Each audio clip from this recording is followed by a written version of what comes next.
podcasting from the Gowanus section in Brooklyn, New York. This is the Brooklyn Baritone Podcast.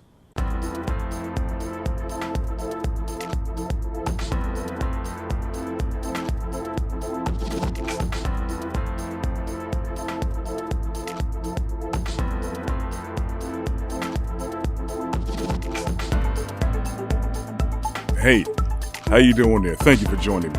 As usual for me, it's good morning, but whenever you choose to decide to listen to my podcast, I hope we spark some interest and energize your day. I very much appreciate nighttime, afternoon, evening, or the morning with me.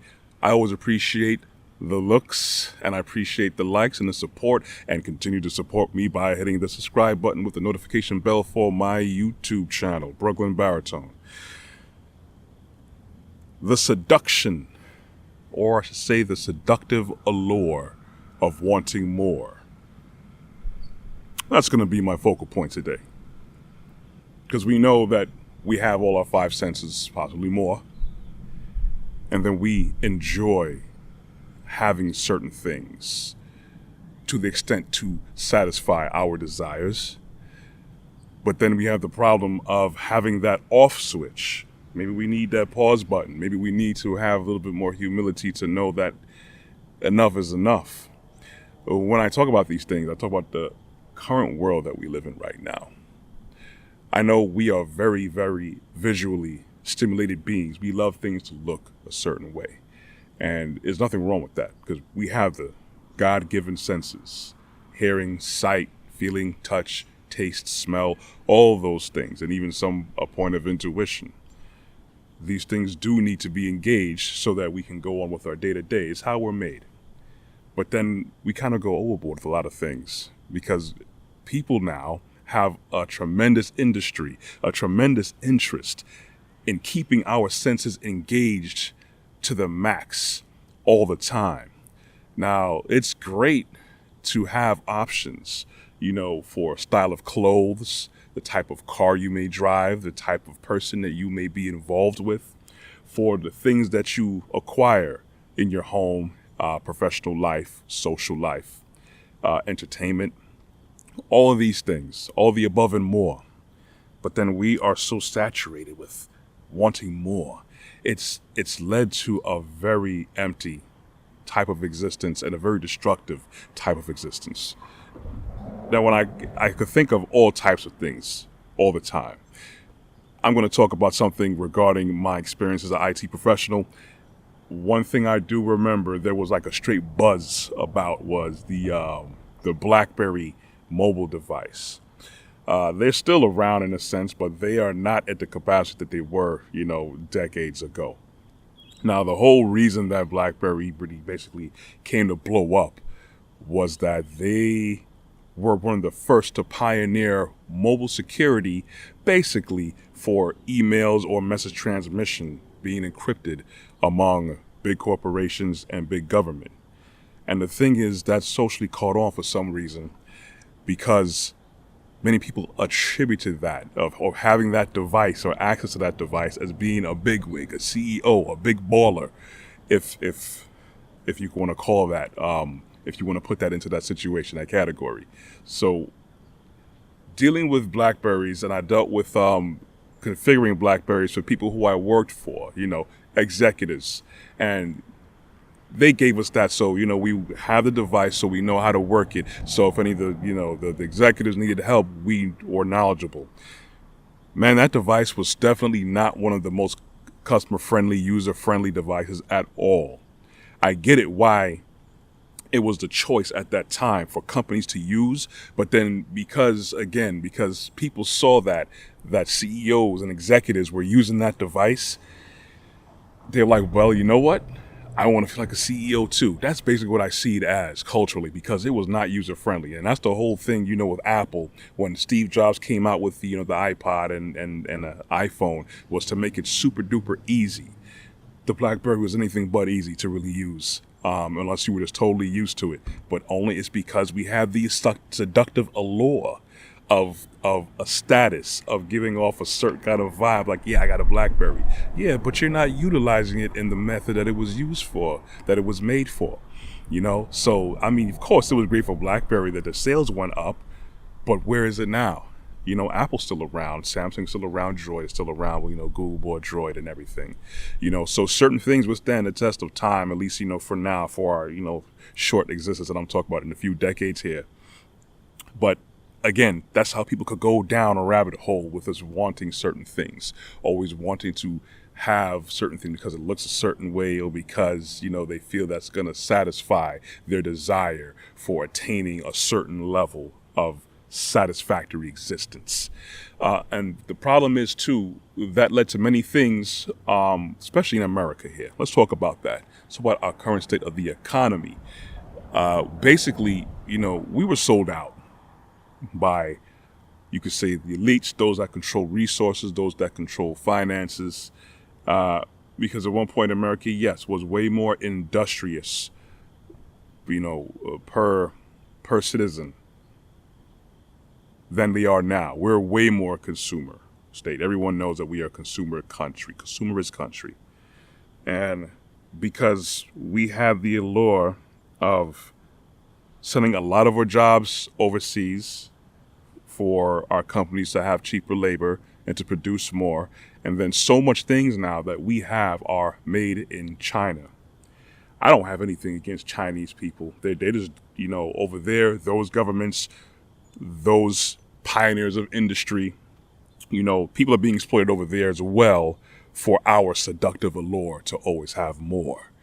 So as opposed to many more things that could have been produced here, manufactured here, these things, these jobs, these opportunities, these products now are shipped overseas where there's way more people that could be worked for way more hours at way less wages, so we could have our plastic trinkets from Dollar Tree or Family Dollar, or even more expensive toys, from a Best Buy or any other major retailer of goods. So while we were happily going down that path, getting more things, getting things for cheaper, getting things more available to us, we just wanted more. We had that allure, like, we can get it for cheap now. Let me get more of them. And then more companies started saying, let me go do business over there with China or Vietnam or Thailand or India or Mexico to get cheaper labor so we could now put more pacifiers in these babies that we're producing in America that just can't seem to be satisfied with what they have. So now we've been sold out, and we happily allowed ourselves to get sold out. Now, when I say we, I don't say every single person, but in general consensus, yes, because our captains of the industry here, quote unquote, our leaders of government, certain levels of government, sold us out so they can make big money, big products and profits, and then we get cheap trinkets. Basically what it sounds like to me, the whole sale of the Manhattan Island from the Indians, okay? They got sold some trinkets in the mirror and everything for all that prime real estate. That's basically where the place of the Native Americans right now, okay? We got sold out of something way bigger, way more valuable and priceless, for our ability to be a stronger industrial power, as this country once was at one point. We would have more freedom to do certain things. We would have more spending capacity and power than we do now.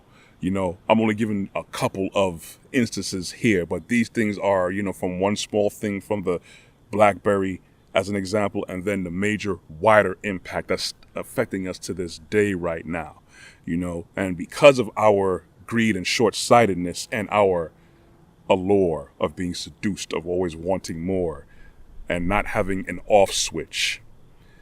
Now China is a definite dominant force in the world economically, okay, based off of greed. So the thing I'm saying is that we can't allow ourselves to be overcharged and always wanting to desire things. That's one thing that we always leave out that ends up in destruction in the long run and misery. Our base feelings come from the Creator. It mirrors it. But then He has order, so therefore He has limitations. We take off those limitations. And once we start taking off those limitations, that's when issues arise. That's when problems start to come about. It's because that we do not have an off switch. I'm not saying it's bad to want nice things at all.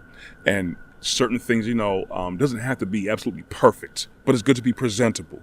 So we can't allow ourselves to just get OCD with always wanting things to be a certain way. Certain things are not going to be how we want it all the time. And this is the kind of world that we try. We try to force perfection through our imperfection. It's not going to happen. We first have to have, of course, humility. But you have humility, we're going to have a better respect of everything around us, this earth, the resources that's in it, the other people that are on this earth. So we know not to go buy any conflict diamonds. We know not to go buy any or praise any products that has any conflict resources that are mined, because there's someone somewhere in the world that is being exploited for these things just so we can have it. Yes, we can argue the fact that Brooklyn Baritone has devices and he's, utilizing these things that you could be at the point of conflict, at the center of conflict. But at the same time, I'm going to utilize this platform, not just for what I want, but I'm out here early in the morning, busting these podcasts down just so I can help you have a better mindset, so I can help you connect to Elohim, our creator. Once you start doing that and getting on that proper path, then you will start to have a better respect for yourself and other people and where we come from and where we should be going. So you got to start making better conscious decisions about who you vote for, what products you buy, how much you should exercise, how polite you should be. So we will have limitations. It's good to have good things, but we have to have the ability to pump the brakes too. Well, that's all I got. Hopefully I charged your mind and made you think about something, things that make you go, You could always catch more of my content on my website, which is www.brooklynbaritone.com. You can also catch my YouTube content on my YouTube channel, Brooklyn Baritone. Make sure you subscribe. You can also find me on LinkedIn under Corey Ashley. I am also on Instagram and on Facebook. You can catch my podcast on the Google Play Store, the Apple iTunes Play Store, and Amazon Podcast under Amazon Music. Anyways, I'm out. Thank you for listening to me. Thank you for spending time with me. I would enjoy the rest of this beautiful day. I want you guys to be blessed. You will hear from me next week. Walk good. I'm out.